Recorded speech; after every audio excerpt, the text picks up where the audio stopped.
Oke, selamat berjumpa kembali para peserta didik yang Bapak banggakan, khususnya untuk kelas 11 ya. Hari ini kita akan masuk ke dalam materi budidaya pembenihan ikan konsumsi ya. Ini untuk mata pelajaran prakarya dan kewirausahaan. Dan yang kita bahas saat ini adalah teori tentang materi ini ya. Semoga kalian bisa menikmati atau mendengarkan atau menyimak pelajaran kita hari ini yang dilakukan secara daring ya.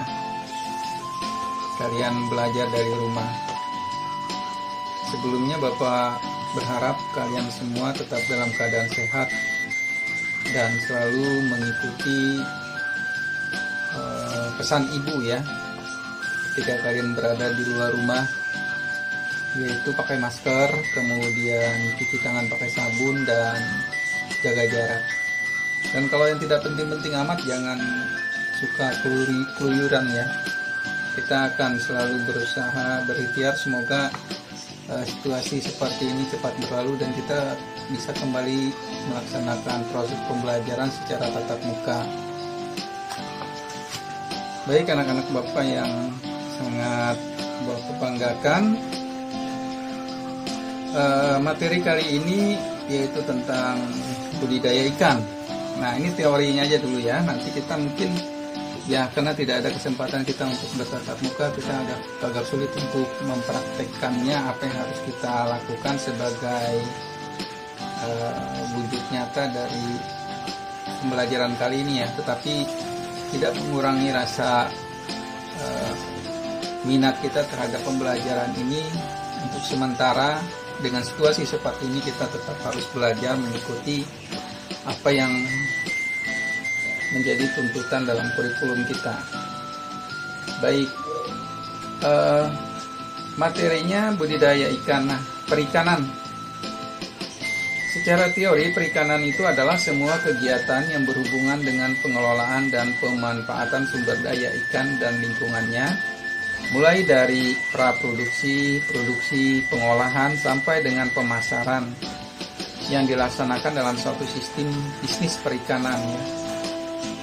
Pembudidayaan ikan adalah kegiatan untuk memelihara, membesarkan, dan atau membiakkan ikan serta memanen hasilnya dalam lingkungan yang terkontrol, termasuk kegiatan yang menggunakan kapal untuk memuat, mengangkut, menyimpan, mendinginkan, menangani, mengolah, atau mengawetkannya. Nah, ini bagian dari perikanan ya.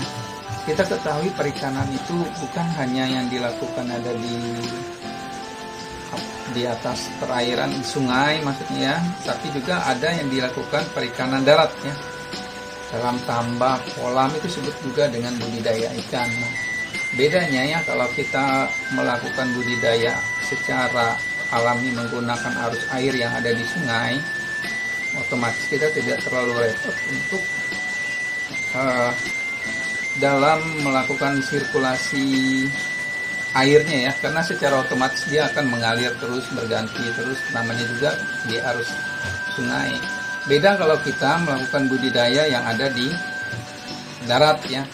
Kita membuat bentuknya dalam bentuk tambak, kemudian kolam, bisa juga kita menggunakan tempat sederhana yaitu menggunakan tarpal. Tetapi di sini airnya otomatis akan selalu kita kontrol, karena sirkulasi atau perubahan atau terhadap air itu tidak seperti ketika melakukan budidaya ikan yang di sungai yang berarus. Nah, ketika kita melakukan budidaya ikan, tentunya kita akan yang menjadi poinnya adalah ikan apa yang harus kita budidayakan dulu gitu ya. Karena namanya budidaya ikan ini selalu menjadi pekerjaan yang memberikan keuntungan apabila hasil yang diperoleh sesuai dengan diharapkan ya.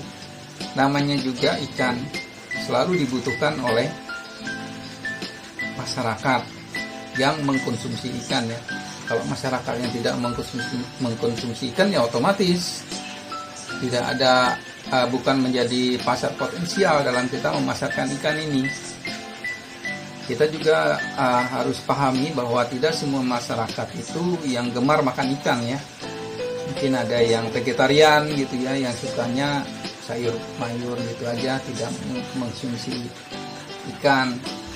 Nah, tapi bagi masyarakat kebanyakan yang suka mengkonsumsi ikan, maka budidaya ikan ini menjadi menjadi kegiatan atau usaha potensial ya, karena pasti akan selalu dicari dan dinikmati oleh masyarakat.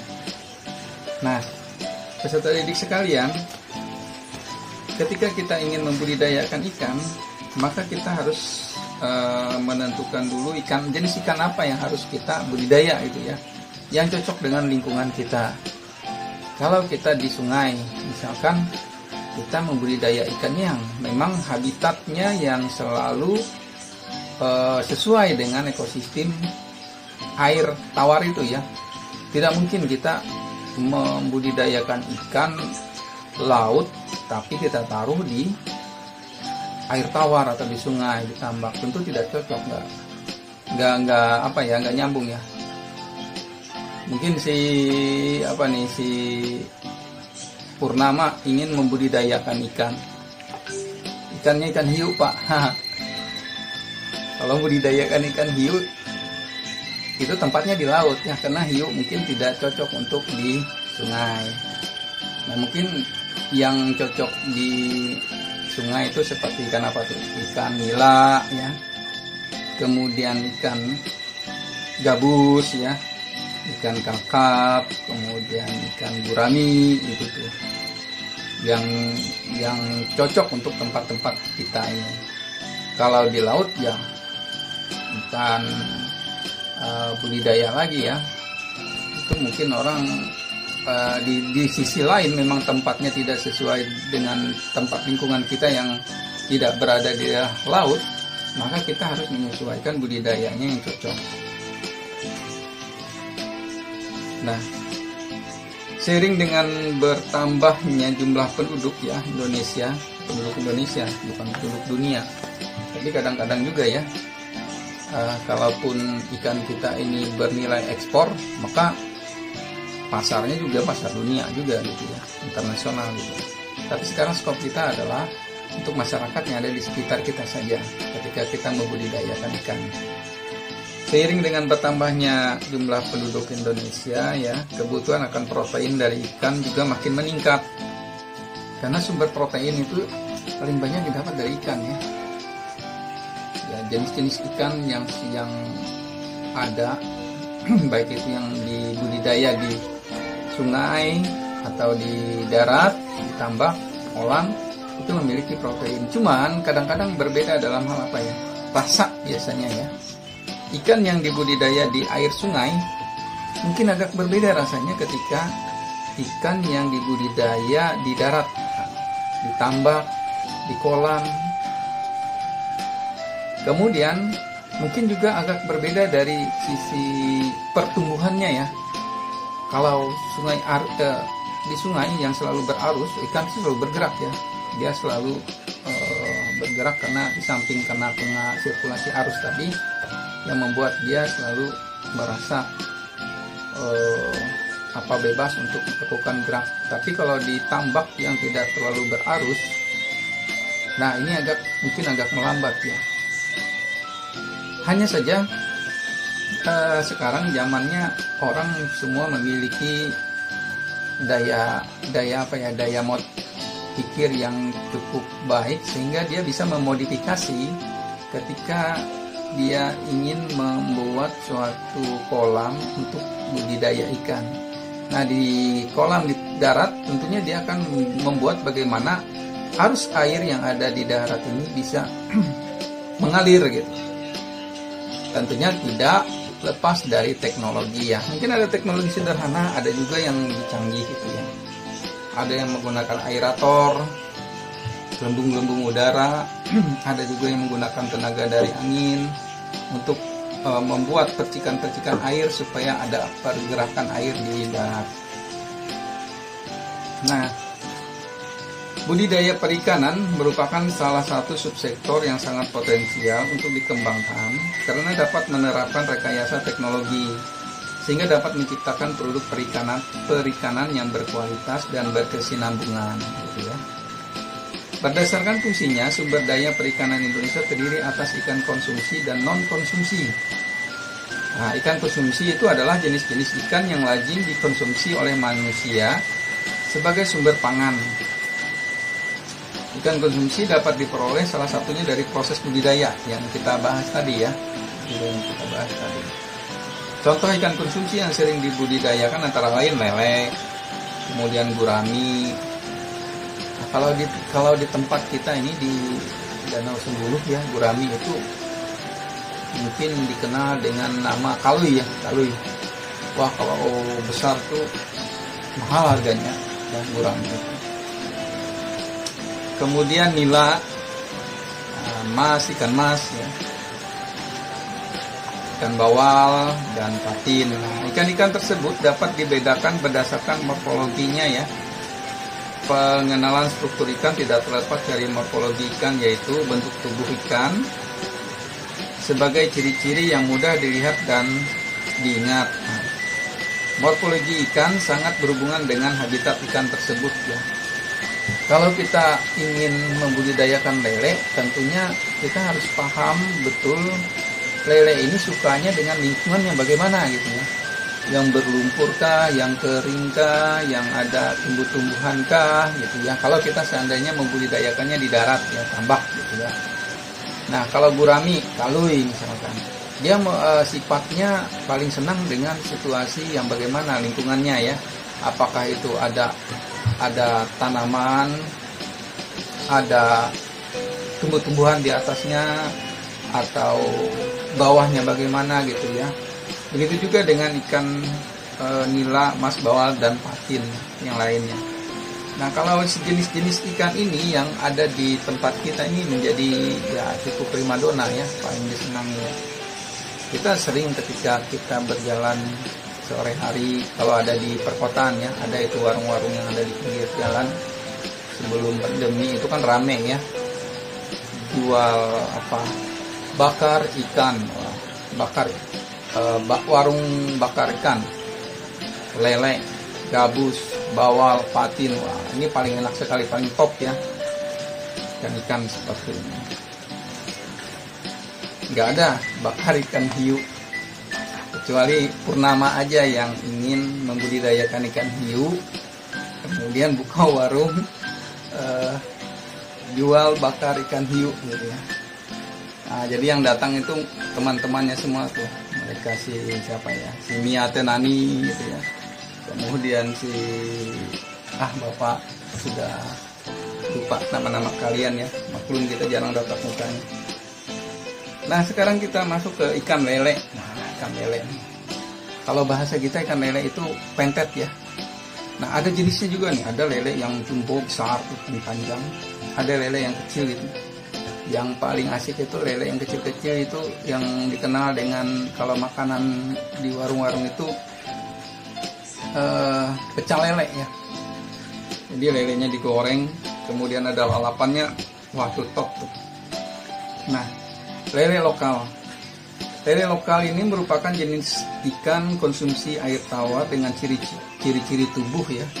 Ciri-ciri tubuh memanjang dan kulit licin, serta identik dengan warna punggung hitam dan warna perut. Nah, warna perut abdomen putih keabu-abuan. Lele lokal merupakan ikan asli Indonesia. Di Indonesia, lele mempunyai beberapa nama daerah antara lain ikan kalang. Ini sebutan untuk masyarakat Padang ya, ikan kalang. Kemudian maut. Wah, maut, ikan maut. Ini oleh Gayo Aceh ya, penamaannya. Nah, kalau Pak Hidayat ini mungkin benar ya, ikan lele ini kalau di maut Gayo Aceh itu namanya ikan maut. Wah, ngeri juga nih kalau seandainya ikan lele disebut dengan ikan maut. Kemudian di Kalimantan Selatan nih pentet ya, pentet.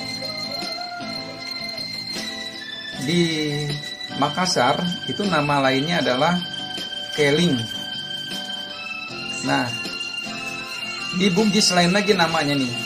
Wah, ini sama seperti nama anak saya nih. Nama ikan lele ini nama lainnya di Bugis itu cepi. Ini nama anak bapak ya. Masa anak? Berarti kalau bapak ketemu anak bapak nih cepi, ingatannya ke pentet ya, ke lele ya gitu ya. Nah, kemudian di Jawa Tengah ini namanya lindi.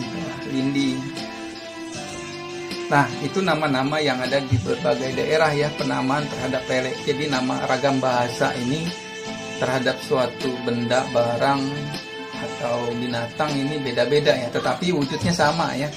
Kadang-kadang mungkin beda titik-titiknya aja pada hewan itu karena dipengaruhi oleh morfologi tadi ya, lingkungan. Mungkin karena ikan lelenya terbiasa di daerah yang berpasir, jadi beradaptasilah dia dengan di situ. Ketika ikan lelenya terbiasa hidup di daerah lumpur, beradaptasi juga di situ. Karena setiap daerah tentunya memiliki morfologi atau keadaan lingkungan yang berbeda-beda ya. Kemudian ini lele bersifat naturnal ya maksudnya, yaitu aktif bergerak mencari makanan pada malam hari. Wah, pantas saja ketika kita sering pasang banjur ya, atau itu mancing di malam hari, yang paling dapat itu ikan lele ya. Kalau di pinggir-pinggir parit itu ya.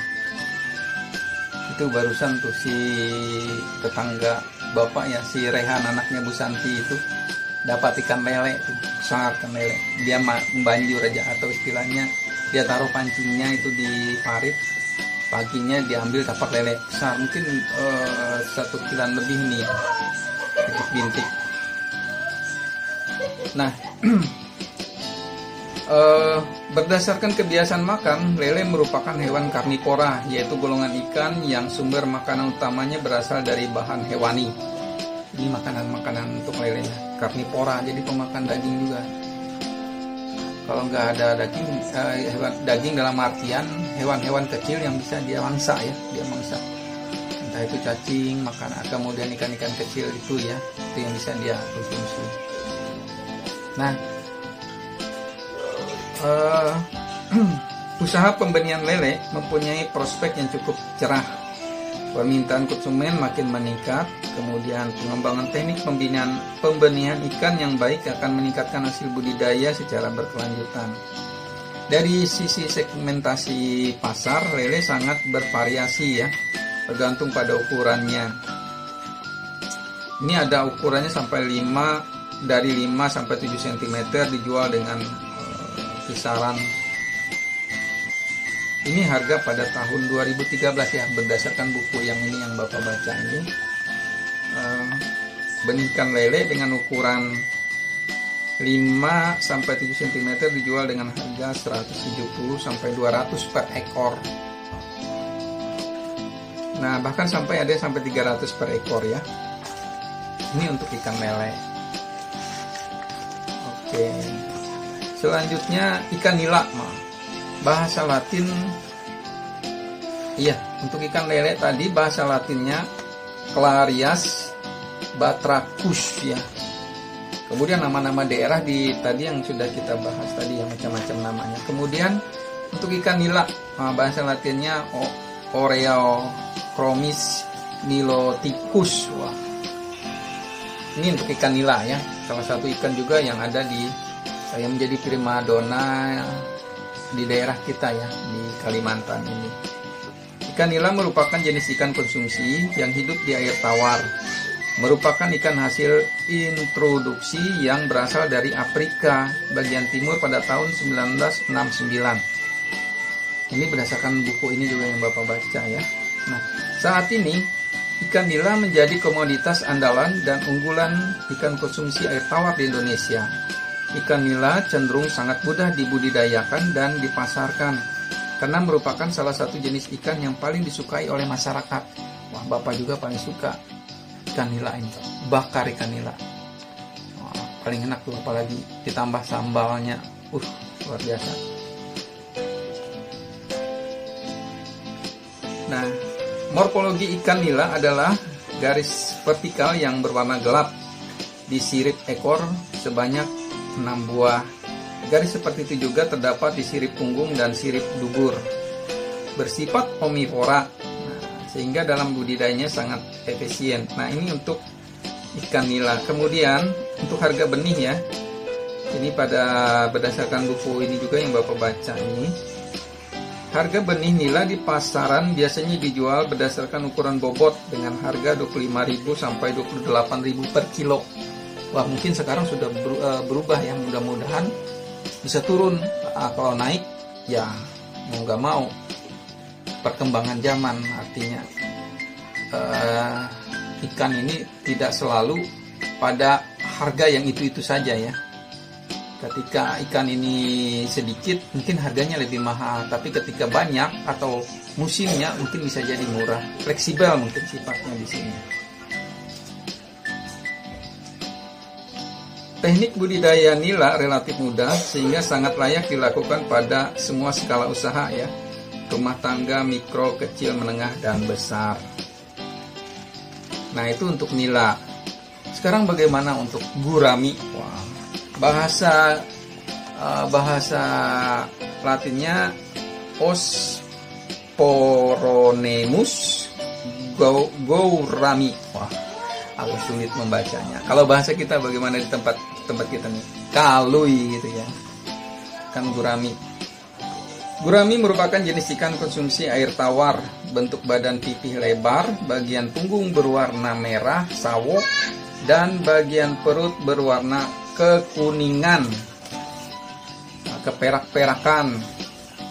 Gurami merupakan ikan asli Indonesia yang berasal dari daerah Sunda, Jawa Barat, Indonesia, dan menyebar ke Malaysia, Thailand, Ceylon, serta Australia. Di Jawa, gurami dikenal dengan sebutan gurameh ya. Di Sumatera disebut kala atau kalui. Nah, ini sama dengan kita, tempat kita ya, kalui. Di Kalimantan disebut kalui. Gurami mempunyai nilai ekonomis yang sangat tinggi dengan cita rasa yang enak, sehingga digemari banyak orang dari berbagai kalangan. Kalau Bapak masih belum familiar dengan daging gurami ya, ya paling sering tuh lele, nila, patin, itu gabus itu ya, bakarnya. Harga gurami di pasaran sangat bervariasi tergantung pada umur gurami. 1-2 bulan dijual dengan harga 400-500 per ekor. Ini benih ya. Benih gurami dijual berdasarkan umur dengan harga relatif mahal karena permintaan relatif lebih tinggi dibandingkan dengan ikan air tawar lainnya. Oleh sebab itu, budidaya ikan gurami khususnya pembenihan memiliki potensi ekonomi yang sangat besar. Ini agak berbeda ya ikan ini dengan ikan nila, ikan bawal, ikan lele, mungkin karena dari rasanya itu ya. Rasanya mungkin agak sedikit berbeda atau enak gitu ya. Kemudian ikan bawal, bahasa Latinnya Colossoma macropornium. Nah, bawal air tawar saat ini banyak diminati sebagai ikan konsumsi. Paling banyak dibudidayakan di daerah Jawa. Bawal mempunyai beberapa keistimewaan, diantaranya pertumbuhan cukup cepat, nafsu makan tinggi, serta termasuk pemakan segalanya, omnivora ya. Dan bawal lebih banyak makan dedaunan, daya tahan yang tinggi terhadap kondisi limnologi yang ekstrim, dengan rasa dagingnya pun cukup enak, hampir menyerupai daging ikan gurami. Nah itu tadi ya jenis-jenis ikan yang sering dibudidaya. Nah, kalau seandainya peserta didik ingin berbudidaya ikan, mungkin ya direkomendasikan ikan-ikan tadi ya, ikan lele, kemudian ikan nila, gurami, dan bawal. Karena mungkin dari sisi pembudidayaannya lebih nyaman, kemudian perawatannya juga lebih mudah ya, dan pasarnya juga begitu menjanjikan gitu ya. Karena yang memang paling sering jadi primadona di pasar-pasar, apalagi jajanan itu ya, bakar-bakar ikan itu ya seperti jenis ikan-ikan seperti ini ya, ikan lele tadi, kemudian ikan patin, gurami, kalui. Tapi jarang ya kalau ikan gurami, kalau itu ada bakar ikan gurami karena harganya mahal. Sekarang aja di 2020 ketika itu pernah Bapak itu di satu tempat ya harganya per kilo itu 75.000 1 kilo. Nah, agak mahal dibandingkan hewan-hewan seperti patin, lele. Nah, mungkin karena cita rasanya tadi ya, rasanya berbeda dengan ikan-ikan lain. Ya, baik anak-anak didik sekalian, pembahasan teori kita untuk budidaya ikan, jenis-jenis ikan tadi sampai di sini dulu. Nanti kita akan lanjutkan dengan materi yang sama ya, masih di seputaran ikan. Untuk lebih jauh kita membahas mengenai teori tentang produk pembenihan ikan konsumsi ini. Nah, Bapak akhiri, terima kasih atas perhatian kalian semua. Tetap sehat, jaga kesehatan. Ingat pesan Ibu ya, pakai masker, cuci tangan pakai sabun, dan jaga jarak ketika kalian harus terpaksa keluar rumah. Terima kasih atas perhatiannya.